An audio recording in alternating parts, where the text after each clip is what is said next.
So this video is on isomers, which are substances with the same molecular formula, but they have a different structure and different chemical and physical properties.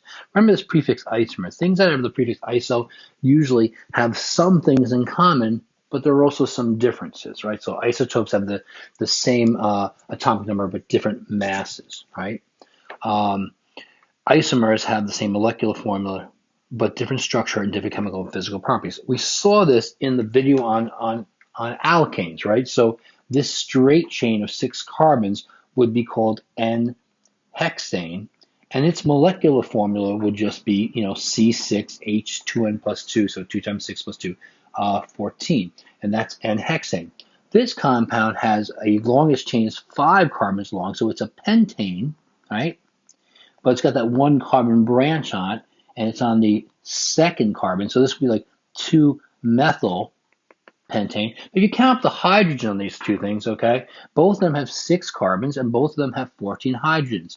These are isomers of each other. They have different structures, they have different names, and they have different chemical and physical properties as well. Now, I want to talk about nomenclature of alkenes and alkynes, which is much easier than alkanes for what you're expected to know. And isomers at the same time, because I can just talk about them at the same time. So let's say you had to draw 2-hexene. Now this 2, usually they give you, the numbering system tells you where something is on the hydrocarbon. That's the special thing, whatever it is. Now for alkenes and alkynes, remember, these are the ones, alkenes have the, alkenes are this group row right here in the table.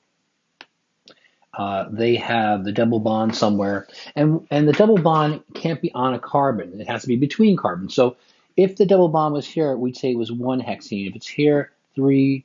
Now, you can't have 4 and 5 here because if it was, it'd be coming from the other end. So basically, 2-hexene is this. The double bond is located here.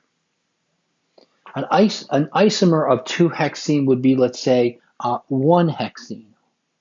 What would be different about 1-hexene? Well, it would have 6 carbons again, but the double bond would be in the first position. So, right, and if it was 3-hexene, the double bond would be here. So alkenes are unsaturated. They have one double bond generally is what you're going to see on a Regents style question.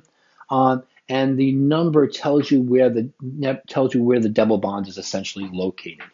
And the same thing is true for alkynes, right? So this is, if I'm going to make heptine, I say this is 2-heptine. That means there's a triple bond, and it's in the second possible position. Now, I could put it at this end if I decide this is the second possible position, right?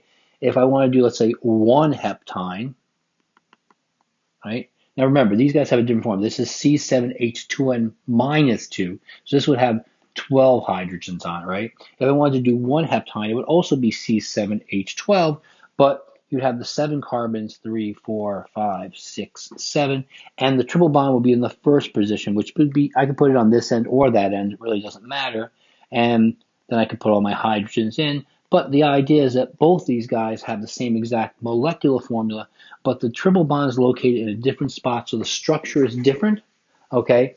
And if you really want to understand this, think about it this way. This area right here, the bond angle around the double with the triple bond is, there's only 2 domains, so it's 180 degrees, whereas around all the other carbons, it's tetrahedral. So it literally affects the shape of the molecule in 3-dimensional space where the triple bond is located. That's all I have to say about alkynes, alkenes, and alkanes, and what isomerism is with respect to those 3 groups of hydrocarbons.